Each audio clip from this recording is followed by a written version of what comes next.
the 10 step-by-step process of how to receive your day-old chicks on day 1. I shared a video series of these 10 steps, but in this video I want to give you a full recap of all the 10 steps. If you don't know me, I'm Carlos, guide at Secretly as a poultry education platform that teaches you how to start and run a layer poultry farm profitably. And I have all these 10 steps compiled together into an ebook called the Zero Mortality Brooding Guide. Get it over here if you want all the steps together. Step number 1, preheat your brooder. This should be at least 2 to 3 hours before the chicks arrive.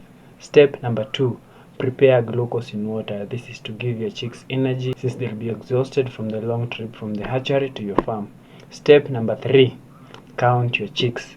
This is to ensure that you get the correct number and to determine if you need any compensation from the hatchery. Step number 4, weigh your chicks. This is to know the baseline weight of your chicks on day 1 and also to help you monitor their growth as the days go by. Step number 5 is to dip their beaks in water.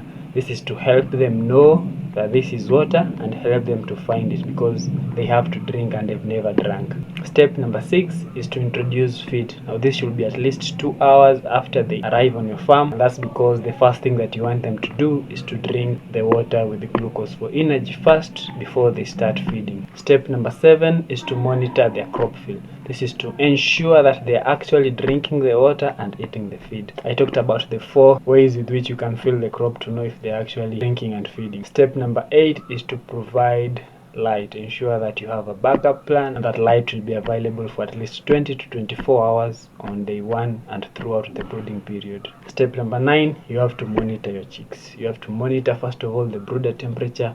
You have to monitor the feed and water, but the intake. You have to monitor the growth of your chicks, so regular weighing them. This should be done daily, and you have to monitor your mortality rates. Now this is where the main problem is, and it's the reason why I actually wrote the Zero Mortality Brooding Guide to help you get minimal mortality rates of your chicks during the brooding period.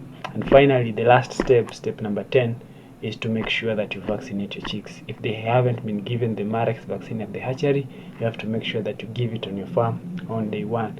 And after that, ensure that you follow your hatchery's recommended vaccination schedule. Those are the 10 steps that you need to follow on day 1 in order so that your chicks are received in the right way and to improve their chances of survival over the brooding period. Make sure you get your free copy of the brooding guide.